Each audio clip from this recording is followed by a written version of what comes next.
Hello friends, आप देख रहे हैं YouTube channel chemistry with car. आज के लेक्चर में हम देखेंगे कन्फर्मेशनल एनालिसिस। हमने बताया है आइसोमेरिज्म का दो सेक्शन है, एक कॉन्स्टिट्यूशनल आइसोमेरिज्म और दूसरा स्टीरियो आइसोमेरिज्म। स्टीरियो आइसोमेरिज्म का दो सेक्शन है, कॉन्फिगरेशनल एंड कॉन्फर्मेशनल। हम सबसे पहले बात कर रहे हैं कॉन्फर्मेशनल आइसोमेरिज्म का।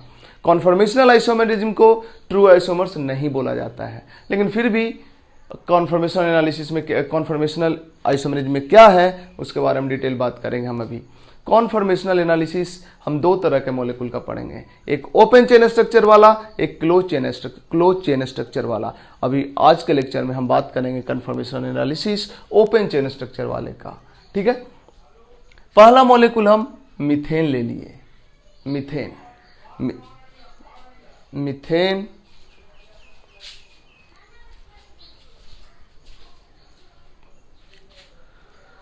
हाँ, ये है मीथेन।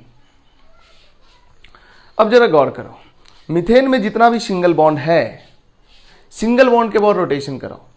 ये है सिंगल बॉन्ड, इसके बाद रोटेशन कराओ। क्या स्पेशल अरेंजमेंट बदल रहा है? बिल्कुल भी नहीं बदल रहा है। इस सिंगल बॉन्ड के बाद रोटेशन कराओ, क्या स्पेशल अरेंजमेंट बदल रहा है? बिल्कुल भी नहीं बदल रहा है। किसी भी सिंगल बॉन्ड के बाद रोटेशन करने से कोई स्पेशल अरेंजमेंट नहीं बदल रहा है। इसका मतलब हम बोल सकते हैं कि मीथेन कन्फर्मेशंस शो नहीं करेगा। ठीक है, अब आ जाते हैं इससे थोड़ा बड़ा मॉलिक्यूल इथेन। CH3 इसकी अगर बात करें तो इसका स्ट्रक्चर कुछ इस तरह का होता है। एक कार्बन, दूसरा कार्बन, एक कार्बन से 3 हाइड्रोजन, तीनों को हाइड्रोजन मान लेते हैं, यहां दूसरे कार्बन से 3 हाइड्रोजन। ठीक है, इस CH बॉन्ड के बाद रोटेशन करो। रोटेशन करने से कोई स्पेशल अरेंजमेंट नहीं बदला। CH बॉन्ड के बाद रोटेशन कराओ, कोई स्पेशल अरेंजमेंट नहीं बदला। लेकिन CC बॉन्ड के बाद रोटेशन कराओगे तो जरा गौर करो, क्या स्पेशल अरेंजमेंट बदलेगा? ध्यान देना। ठीक है, घुमाते हैं।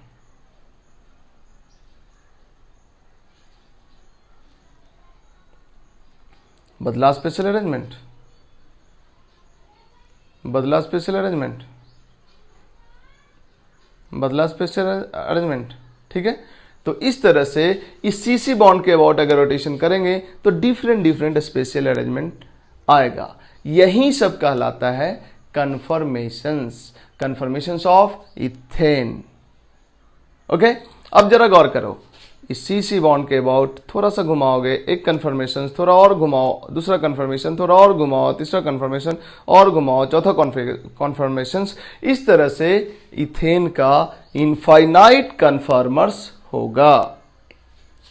अब इसका जब इनफाइनाइट कन्फर्मर्स होगा तो सबका नाम होगा क्या? सबका नाम नहीं, उसमें से कुछ पार्टिकुलर का नाम है, बाकी का नाम नहीं है, बोल सकते हो। ऐसे हम अभी डिटेल में बात करेंगे कि क्या क्या नाम है किसका, है ना। तो ये है इथेन।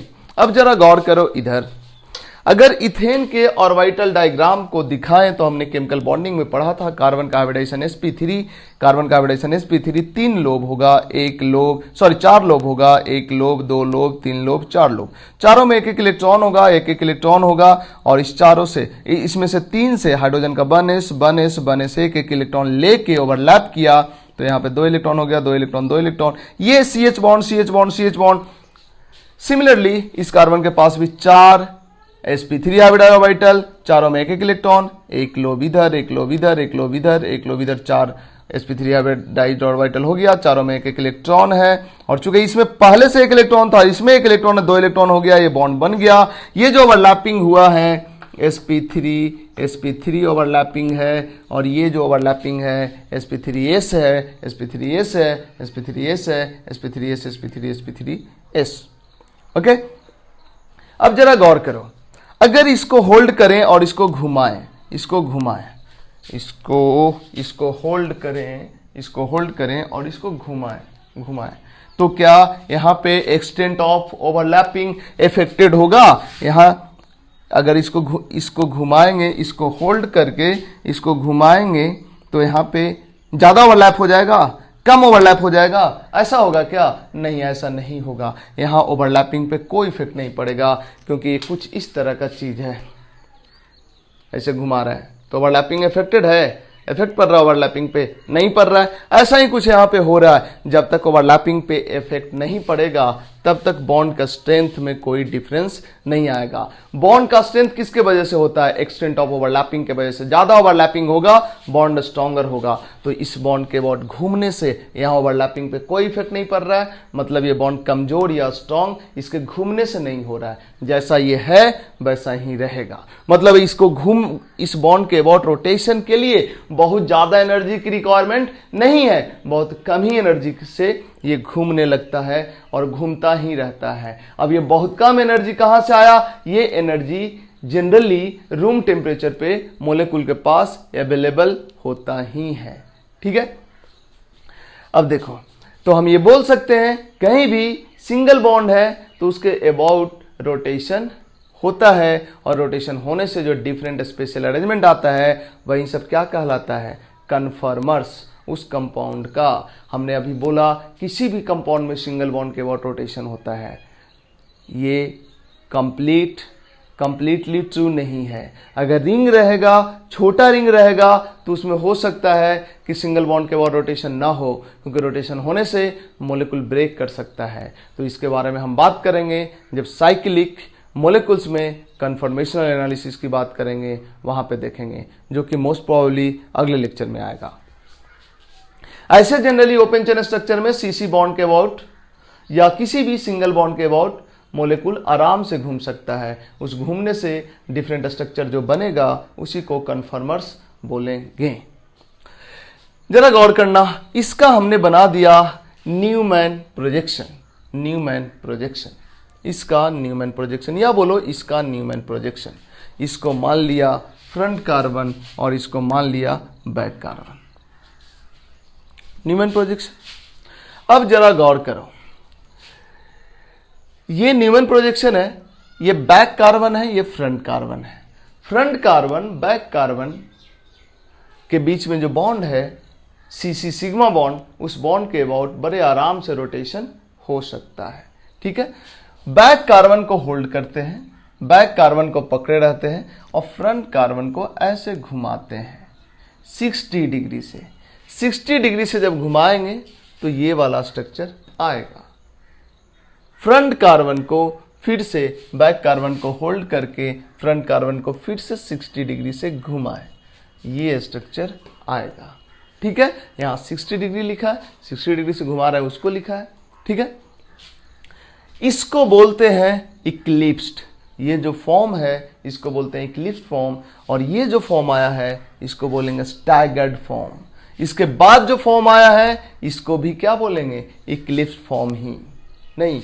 मतलब इथेन में अगर 60 डिग्री से रोटेट करते जाओगे, एक इक्लिप्स्ड है, 60 डिग्री से रोटेट करोगे स्टैगर्ड आएगा, फिर 60 से रोटेट करोगे इक्लिप्स्ड आएगा, फिर 60 से रोटेट करोगे स्टैगर्ड आएगा, फिर 60 से रोटेट करोगे इक्लिप्स्ड आएगा, फिर 60 से रोटेट करोगे स्टैगर्ड आएगा, ऐसा ही आएगा। लेकिन ये जो इक्लिप्स्ड है और ये स्टैगर्ड है, इसके अलावा कोई फॉर्म है अगर, तो उसको बोलते हैं स्क्यू फॉर्म। ठीक है, मतलब सिंपल है, इसको क्या बोलेंगे? एक मिनट, इसको क्या बोलेंगे? इक्लिप्स्ड बोलेंगे, और इसको क्या बोलेंगे? स्टैगर्ड बोलेंगे। ठीक है, और अगर ऐसा रहे ना इक्लिप्स ना स्टैगर्ड, ऐसा रहे तो क्या बोलेंगे? इसको बोलेंगे स्क्यू। इक्लिप्स्ड और स्टैगर्ड के अलावा कोई भी होगा उसको हम क्या बोलेंगे? Skew form. Infinite skew form होगा नहीं। अगर ये अब रुक जाओ, इक्लिप्स में क्या होगा? इसके जस्ट ऊपर ये होगा थोड़ा। अच्छा, अब एक चीज, एक एंगल की बात कर लेते हैं, तो ये डाईहेड्रल एंगल, इसके बाद हम समझा पाएंगे डाईहेड्रल एंगल क्या है। यहां हमने लिखा है थीटा, ये थीटा है डाईहेड्रल एंगल। इसका इक्लिप्स में डाईहेड्रल एंगल 0 है और स्टैगर्ड में डाईहेड्रल एंगल 60 है। फिर यहाँ डाइहेड्रल एंगल 120 है, बट ये इक्लिप्स्ड है। ये क्या बात हो गया, गौर करो। इसमें कोई दो हाइड्रोजन को उठाओ, कोई दो हाइड्रोजन, एक बैक कार्बन का हाइड्रोजन, यहां पे नाम दे देते हैं ए बी सी, यहां पे D E F. Dihedral angle किसी पार्टिकुलर हाइड्रोजन के अबाउट होता है।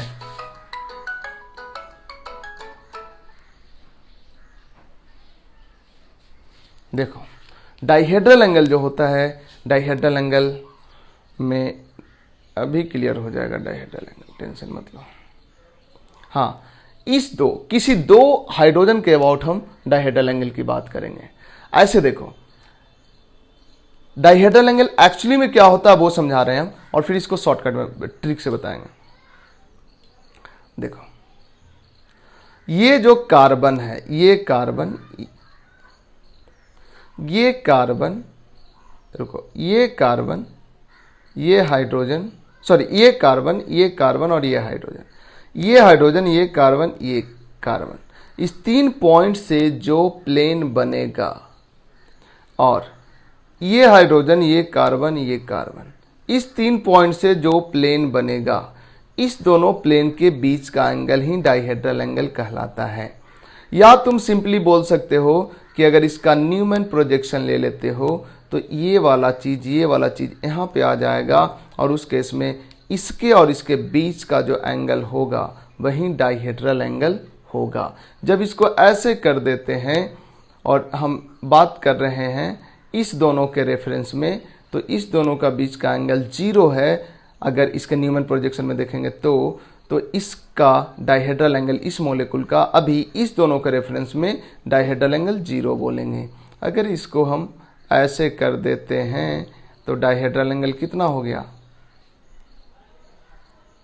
बोलो डाइहेड्रल एंगल कितना। अब इस दोनों के बीच का एंगल अगर 60 हो गया तो डाइहेड्रल एंगल 60 बोलेंगे। अगर इस दोनों के बीच का एंगल 120 हो गया तो डाइहेड्रल एंगल 120 बोलेंगे। ठीक है, जैसे रुको फिर से देखो, ये वाइट के रिस्पेक्ट में हम बात कर रहे हैं, वाइट के रिस्पेक्ट में हम बात कर रहे हैं। रुको थोड़ा सा हमको चेंज करने दो ताकि समझाना हमारे लिए आसान हो जाए।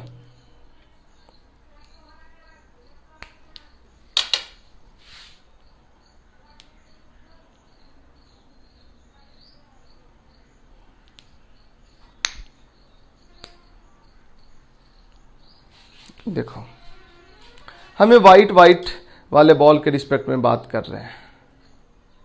अभी डाइहेड्रल एंगल कितना है, इसके और इसके बीच का एंगल कितना है, न्यूमैन प्रोजेक्शन में 0 आएगा, तो डाइहेड्रल एंगल 0 इसके रेफरेंस में। इसको हम घुमा दिए 60 डिग्री से। अब इसके रेफरेंस में डाइहेड्रल एंगल कितना है, 60। अगर इसको घुमा दिए 120 से, इसके रेफरेंस में डाइहेड्रल एंगल कितना है, 120। यही है डाइहेड्रल एंगल। ठीक है, अब जरा गौर करना, एक होता है टॉर्सनल स्ट्रेन। टॉर्सनल स्ट्रेन क्या होता है उसको बताते हैं। जब ये इक्लिप्स फॉर्म में होता है, इक्लिप्स्ड फॉर्म में, तो इस बॉन्ड का इलेक्ट्रॉन, ध्यान देना, इस बॉन्ड का इलेक्ट्रॉन और इस बॉन्ड का इलेक्ट्रॉन बहुत ही क्लोज रहता है। इसको घुमा दो, दूर हो गया। बट ये दोनों जब इक्लिप्स फॉर्म में होता है तो इस बॉन्ड का इलेक्ट्रॉन और इस बॉन्ड का इलेक्ट्रॉन बहुत ही क्लोज होता है, जिसके वजह से इसके बीच में रिपल्सन होता है, इलेक्ट्रॉनिक रिपल्सन, जिसके वजह से इसमें, इस बॉन्ड में क्या आता है, यहाँ पे क्या आता है, स्ट्रेन आएगा। ये दोनों के बीच में रिपल्सन है, दोनों बॉन्ड के इलेक्ट्रॉन के वजह से, जिसके वजह से ये रिपेल करेगा तो ये घूमना चाहेगा, ऐसे घूमना चाहेगा।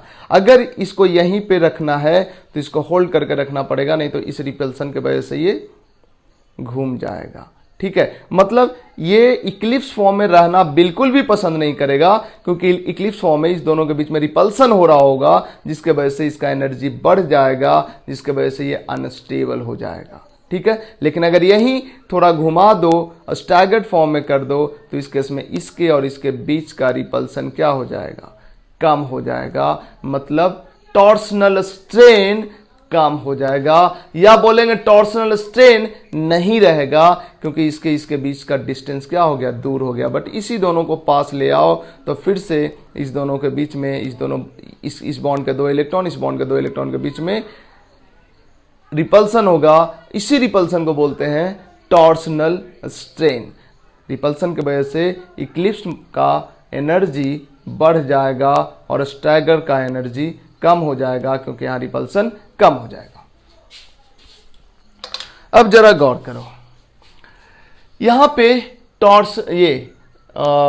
डाइहेड्रल एंगल 0 है। हम बात कर रहे हैं इस दोनों हाइड्रोजन के रेफरेंस में, मतलब ए हाइड्रोजन और डी हाइड्रोजन के रेफरेंस में, ए हाइड्रोजन और डी हाइड्रोजन के रेफरेंस में। ए हाइड्रोजन तो यही है, डी हाइड्रोजन यहां आ गया, ये एंगल 60 है, इसलिए हम लोग बोलेंगे कि यहां पे डाइहेड्रल एंगल 60 है। इसको 60 डिग्री से फ्रंट कार्बन को घुमा दिया और तो एच ए यहां रह गया और एच डी यहां रह गया,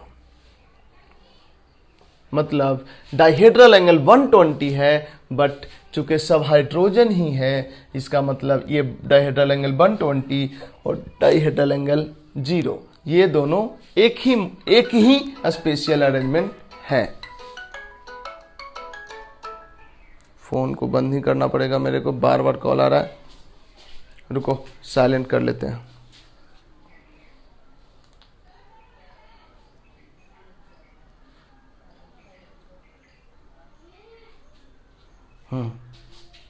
अब देखो, तो ये हुआ इक्लिप्स्ड, ये हुआ स्टैगर्ड, ये हुआ कौन सा फॉर्म, इक्लिप्स्ड फॉर्म। ये जो इक्लिप्स्ड फॉर्म है, इक्लिप्स्ड फॉर्म में टॉर्सनल स्ट्रेन होता है। इक्लिप्सिंग जहां कहीं भी रहेगा टॉर्सनल स्ट्रेन होगा। टॉर्सनल स्ट्रेन क्या होता है अभी हमने बताया, तो ये इक्लिप्स्ड में टॉर्सनल स्ट्रेन है। टॉर्सनल स्ट्रेन है, स्ट्रेन टॉर्सनल स्ट्रेन। इसमें कोई टॉर्सनल स्ट्रेन नहीं है। बताओ, स्ट्रेन होने के वजह से इसमें इसका एनर्जी बढ़ा रहेगा, कम स्टेबल रहेगा। इसका मतलब क्या हुआ, सॉरी, यहां पे टॉर्सनल स्ट्रेन लिख दिए, थीटा इक्वल टू, यहां पे गलत लिखे हैं, theta equal to torsional strain नहीं लिखना चाहिए, थीटा इक्वल टू क्या लिखना चाहिए मेरे को, dihedral angle, dihedral angle. Theta dihedral angle है, ठीक है, जो कि यहां पे 0 है, यहां पे 160, यहां पे 120 है। इक्लिप्स्ड में टॉर्सनल स्ट्रेन होने के वजह से इक्लिप्स्ड का एनर्जी बढ़ जाता है, इक्लिप्स्ड कम स्टेबल होता है। इक्लिप्स्ड में टॉर्सनल स्ट्रेन, एक मिनट,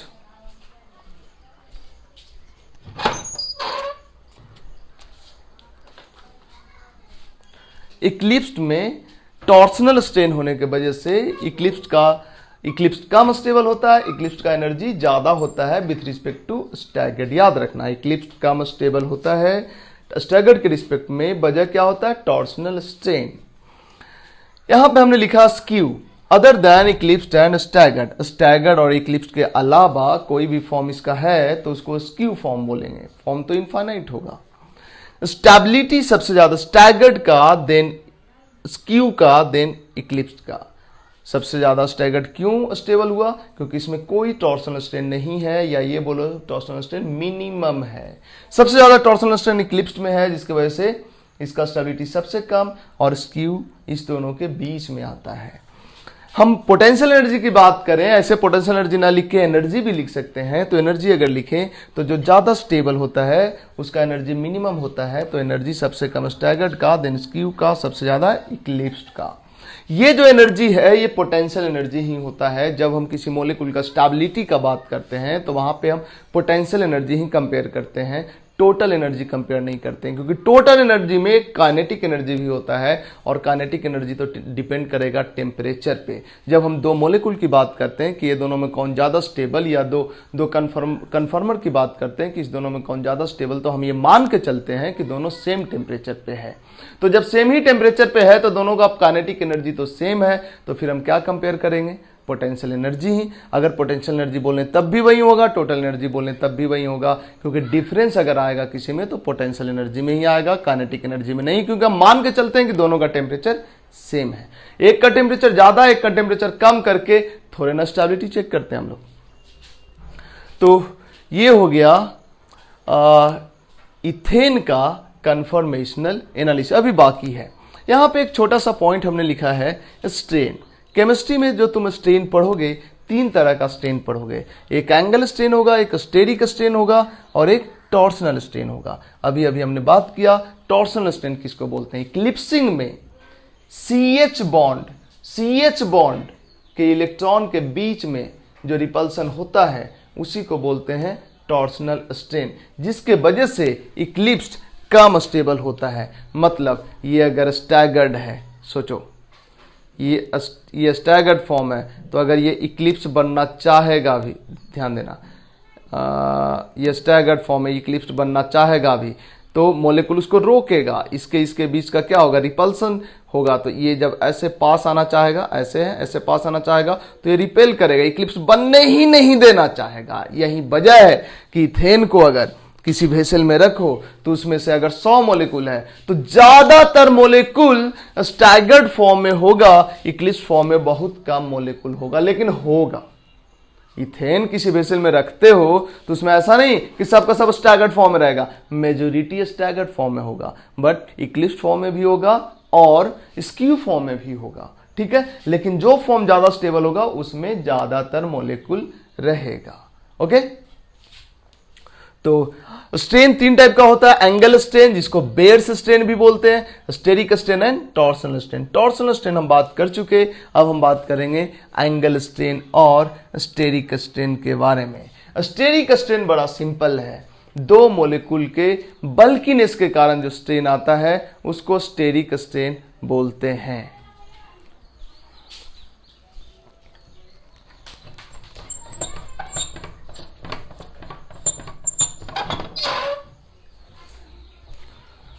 दो मॉलिक्यूल के बल्की पोर्शन के कारण जो रिपल्सन होता है उसको हम लोग कौन सा स्ट्रेन बोलते हैं, स्टेरिक स्ट्रेन।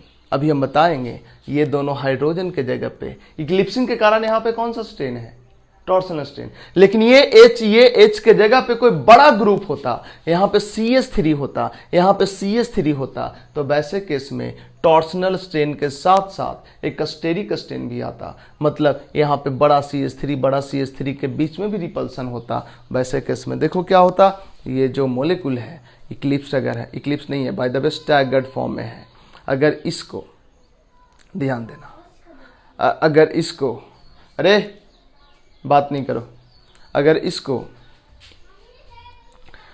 इसको देखो, ये कौन सा फॉर्म में है, ये है, हाँ ये है इक्लिप्स फॉर्म। अब सोचो कि ये और ये वाला एक साथ आ जाता है तो, सॉरी ये है स्टैगर्ड फॉर्म, ये और ये वाला एक साथ आ जाता है तो इक्लिप्स फॉर्म हो जाएगा, ठीक है। बट सोचो ये जब ऐसे आने लगेगा तो क्या होगा, टॉर्सनल स्ट्रेन के कारण वो ऐसे आना, सॉरी एक मिनट, ये देखो ये ऐसे है, अगर ये ओ शिट यार, ये ऐसे, अगर ये ऐसे, अगर ये ऐसे आने लगेगा तो टॉर्सनल स्ट्रेन इसको आने नहीं देगा।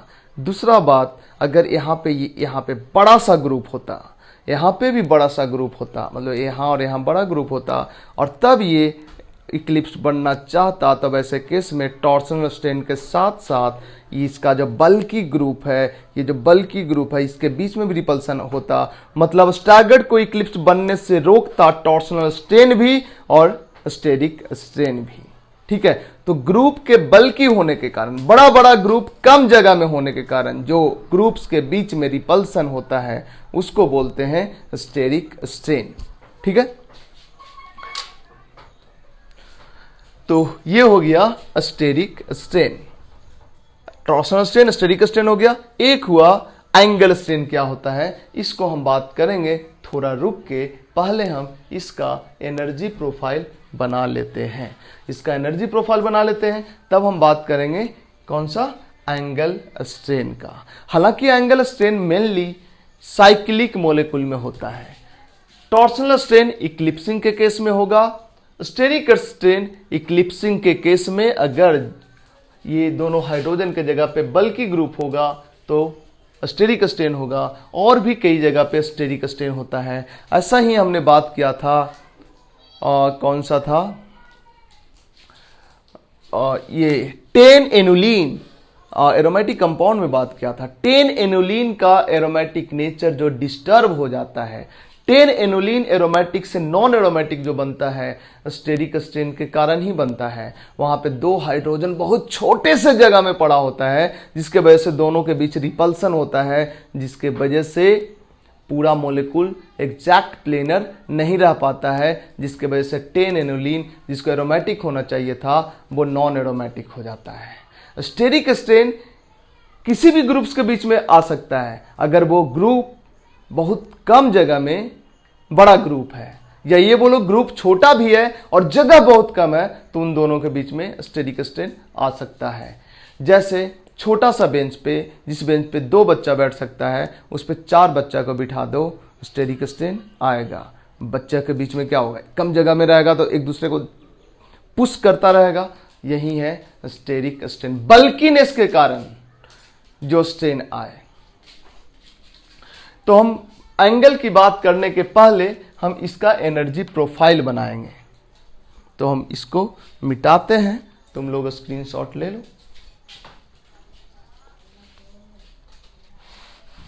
ओह, इसको रहने देते हैं।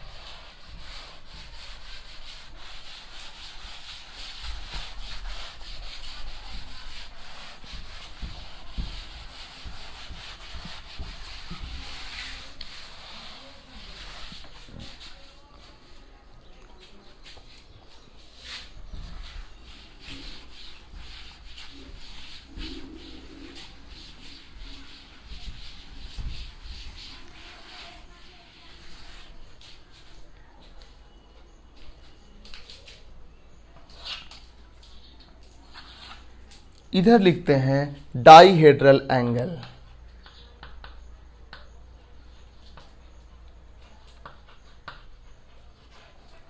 और इधर लिखते हैं सॉरी गलत लिख दिए, इधर लिखते हैं एनर्जी, इधर लिखते हैं एनर्जी, और इधर लिखते हैं डाइहेड्रल एंगल, डाइहेड्रल एंगल। इधर है एनर्जी,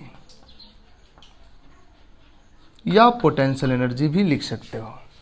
डाइहेड्रल एंगल ये बाय द वे 0 है, ये है 60,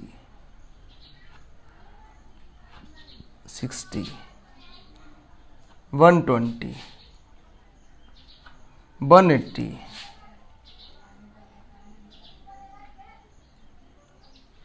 240, 300,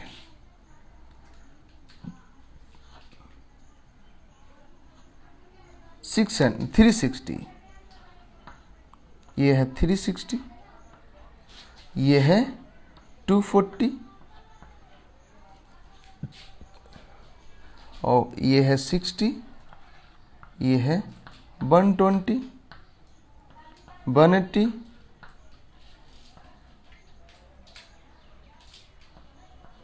240, और ये है 3, ये इसको थोड़ा सा आगे कर देते हैं, और ये है 300। ठीक है, यही डाइहेड्रल एंगल है। अब देखो,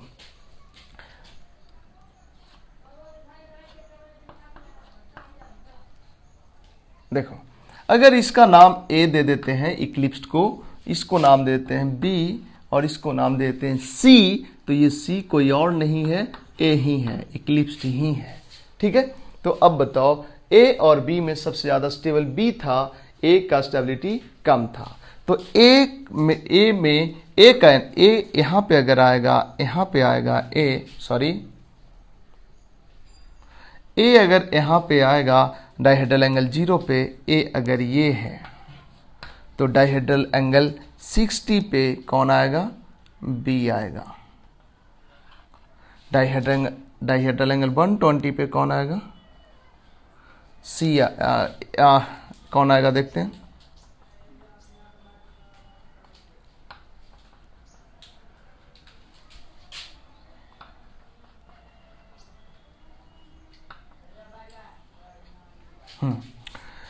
डाइहेड्रल एंगल 60 पे बी आएगा। बी का एनर्जी ए से कम होगा, तो बी यहां पे होगा। फिर सी कोई और नहीं ए है, तो ए यहां पे होगा। फिर बी यहां पे होगा। फिर सी मतलब ए यहां पे होगा। बी ए है इक्लिप्स्ड और बी है स्टैगर्ड। ध्यान देना, अगर इसको मिलाओ इससे तो कुछ इस तरह का ग्राफ आएगा। मतलब जरा समझना इसको, ये पॉइंट रिप्रेजेंट कर रहा है इक्लिप्स्ड को और ये पॉइंट रिप्रेजेंट कर रहा है स्टैगर्ड को। मतलब यहां डाइहेड्रल एंगल 0 है और यहां डाइहेड्रल एंगल 60 है, तो बीच में भी तो होगा ना dihedral angle 1 degree 2 degree 3 degree 4 degree 50 40, ये सब 1 और 0 और 60 के बीच में होगा। मतलब यहां पे अगर इसको हम उठा के यहां पे लिख दें तो यहां पे हमको ये बी पॉइंट किसको रिप्रेजेंट कर रहा है? इसको।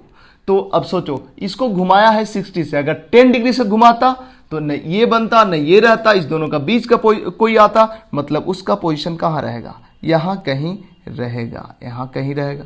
मतलब डाइहेड्रल एंगल 60 है, 0 ये, तो यहां कहीं डाइहेड्रल एंगल 10 होगा, डाइहेड्रल एंगल 20 होगा, 30 होगा, 40 होगा, 50 होगा, 60 होगा। अब तुमसे पूछा जाए कि बताओ इक्लिप्स और स्टैगर्ड में कौन ज्यादा स्टेबल? तो स्टैगर्ड ज्यादा स्टेबल। लेकिन अगर तुमसे पूछे कि बताओ स्टेबिलिटी किसका ज्यादा होगा जब डाइहेड्रल एंगल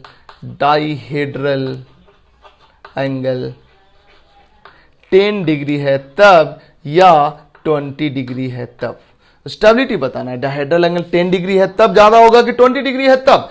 10 डिग्री इसके करस्पॉन्डिंग, 20 डिग्री इसके करस्पॉन्डिंग। 20 डिग्री वाला नीचे आ रहा है, मतलब 20 डिग्री जब डाइहेड्रल एंगल रहेगा तो ज्यादा स्टेबल होगा। दो स्क्यू फॉर्म है, 10 डिग्री डाइहेड्रल एंगल रहे, 20 डिग्री 30 डिग्री कोई भी डाइहेड्रल एंगल रहे, 0 60 120 180 240 ये सब के बाद कोई भी एंगल रहे, 300 360 इसके बाद कोई भी एंगल रहे, तो वो सब स्क्यू फॉर्म है। अब उस स्क्यू फॉर्म में कौन ज्यादा स्टेबल होगा ये भी पूछा जा सकता है। मतलब तुमसे पूछें डाइहेड्रल एंगल 10 है एक कन्फर्मर में और एक में 20 है, तो कौन ज्यादा स्टेबल होगा? स्टेबिलिटी ज्यादा होगा किसका? 20 डिग्री वाले का 10 डिग्री वाले से। अगर तुमसे पूछे ये डाइहेड्रल एंगल 60 है, अगर हम बोले कि बताओ स्टेबिलिटी किसका ज्यादा होगा जब डाइहेड्रल एंगल 65 डिग्री रखो और 75 डिग्री रखो, तो किसका स्टेबिलिटी ज्यादा होगा? 65 डाइहेड्रल एंगल वाला यहां पे कहीं होगा और 75 डाइहेड्रल एंगल वाला 65 डाइहेड्रल एंगल यहां कहीं होगा और 75 यहां होगा। 65 के करस्पॉन्डिंग यहां पे पॉइंट आएगा और 75 के करस्पॉन्डिंग यहां पे पॉइंट आएगा। 75 वाला ऊपर जा रहा है मतलब एनर्जी ज्यादा, मतलब 75 वाला कम स्टेबल और 65 वाला ज्यादा स्टेबल, मतलब 65 वाला ज्यादा। यहां पे ज्यादा डाइहेड्रल एंगल होने के बावजूद स्टेबिलिटी ज्यादा, डाइहेड्रल एंगल वाला स्टेबिलिटी ज्यादा रखा है और यहां पे ज्यादा डाइहेड्रल एंगल वाला स्टेबिलिटी कम रखा है। तो ये डिपेंड करता है कि हम डाइहेड्रल एंगल मेजर किसके किसके बीच में कर रहे हैं। ठीक है, अब जरा गौर करना। मतलब इस तरह का ग्राफ बना के तुमसे पूछे कि डाइहेड्रल एंगल 185 और 195 में से कौन ज्यादा स्टेबल होगा, तो बड़े आराम से तुम बता सकते हो। देखो डाइहेड्रल एंगल स्टेबल नहीं होता, बट डाइहेड्रल एंगल वाला मोलेकुल, मतलब 175 डिग्री डाइहेड्रल एंगल वाला मोलेकुल और 185 डिग्री डाइहेड्रल एंगल वाला मोलेकुल में से कौन ज्यादा स्टेबल होगा, इस पार्टिकुलर ग्राफ के अकॉर्डिंग बताओ तो बताया जा सकता है। ठीक है, तो ये हो गया एनर्जी प्रोफाइल। ऑफ कोर्स ये ग्राफ कुछ मैथमेटिक्स के स्टूडेंट हो तो तुम देखोगे कि साइन या कॉस का ग्राफ ऐसा होता है ना। तो इसके बाद हम बात करते हैं, इस तरह का नहीं होता है साइन कॉस का ग्राफ, वो एक्चुअली यहाँ से जाता है, ऊपर नहीं रहता, बट नेचर इसी टाइप का होता है, नेचर की हम बात कर रहे हैं। तो ये हो गया इथेन का कन्फॉर्मेशनल एनालिसिस। अब हम बात करेंगे, एक कार्बन और बढ़ा देते हैं, इथेन हो गया, अब प्रोपेन की बात करेंगे। लेकिन प्रोपेन पे आने के पहले एंगल स्ट्रेन, नहीं एंगल स्ट्रेन छूट गया ना, एंगल स्ट्रेन बताना बाकी है। एंगल स्ट्रेन बता देंगे जब कन्फॉर्मेशनल एनालिसिस, ये एल्केन का conformational analysis, open chain structure का कन्फॉर्मेशनल एनालिसिस खत्म हो जाएगा तो हम एंगल स्ट्रेन भी बता देंगे। यहां जरूरत नहीं है तो एंगल स्ट्रेन को अभी रहने देते हैं। जरूरत है साइक्लिक मॉलिक्यूल में, जब हम देखेंगे साइक्लिक मॉलिक्यूल में जब हम कन्फॉर्मेशनल एनालिसिस देखेंगे तो वहां पे जरूरत पड़ेगा एंगल स्ट्रेन का। इसको हटा रहे हैं।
Conformation analysis of propane.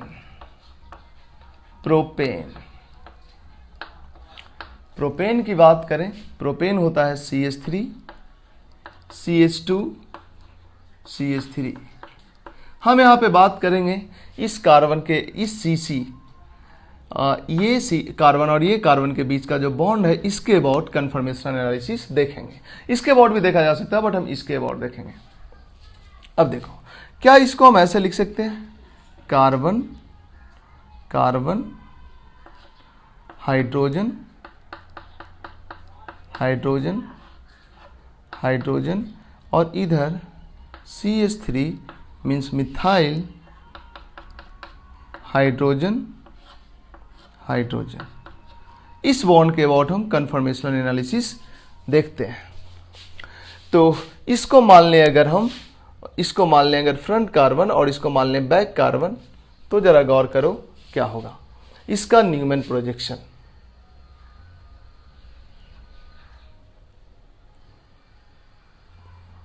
Back carbon पे मिथाइल लगा है, हाइड्रोजन लगा है, हाइड्रोजन लगा है, CH3 hydrogen hydrogen. Front carbon पे हाइड्रोजन लगा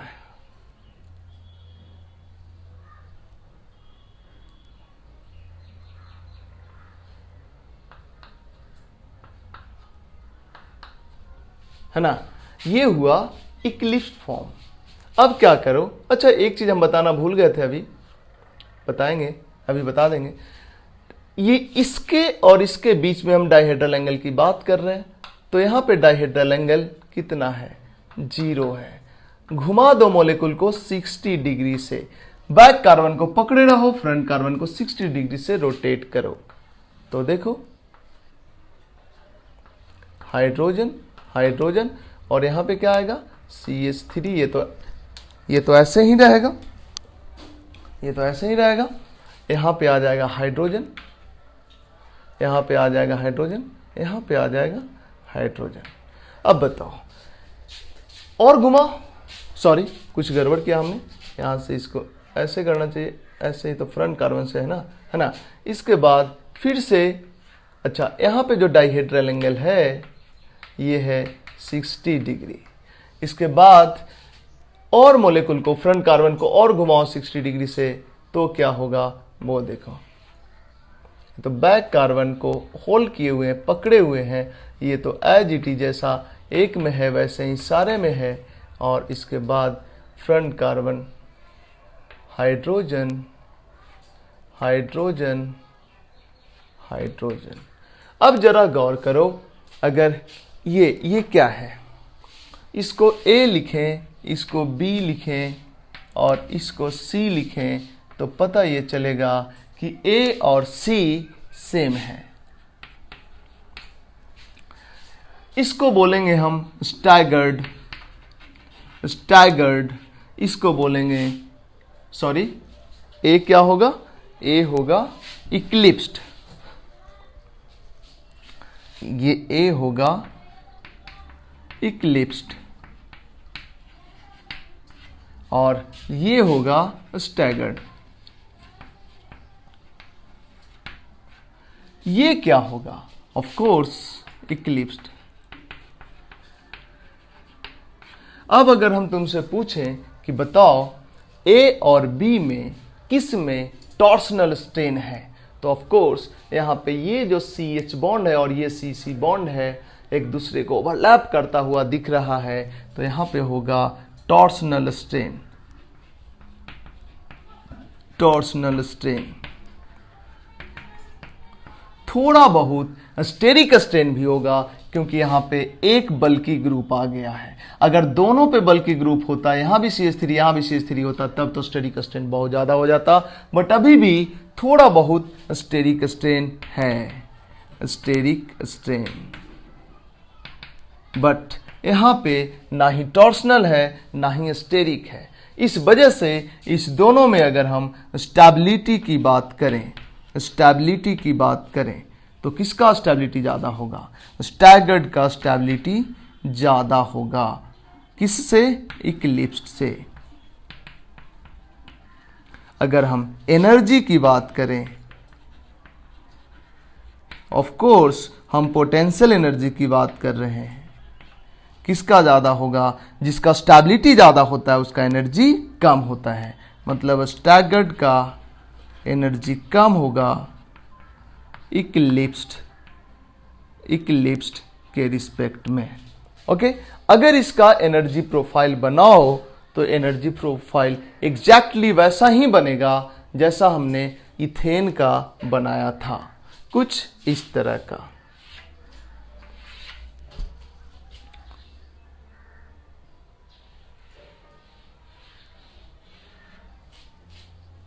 कुछ इसी तरह का बनेगा।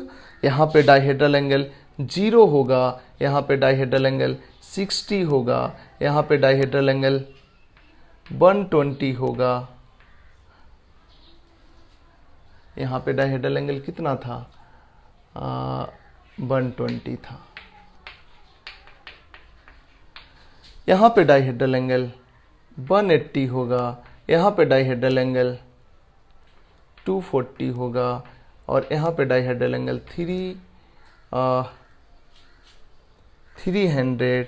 और यहाँ पे डाइहेड्रल एंगल 360।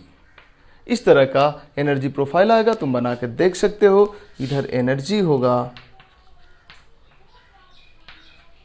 अगर इसको A, इसको B और इसको फिर से A बोल दिए क्योंकि C A ही है, तो यहाँ पे हम A लिखेंगे, यहाँ पे B लिखेंगे, A लिखेंगे, B लिखेंगे, A B A। ठीक है, तो और इस दोनों के अलावा इक्लिप्स्ड और स्टैगर्ड के अलावा जो भी फॉर्म होगा उसको क्या बोलेंगे, स्क्यू फॉर्म बोलेंगे। ठीक है, तो इसके बाद हम देखते हैं कन्फॉर्मेशनल एनालिसिस। प्रोपेन हो गया, अब देखते हैं ब्यूटेन का।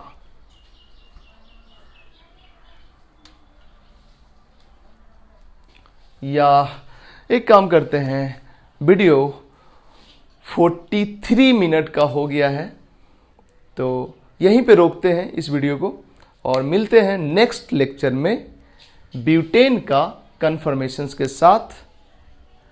और ब्यूटेन के कन्फर्मेशंस के बाद हम लोग पढ़ेंगे किसके कन्फर्मेशंस, साइक्लिक कंपाउंड का कन्फर्मेशंस।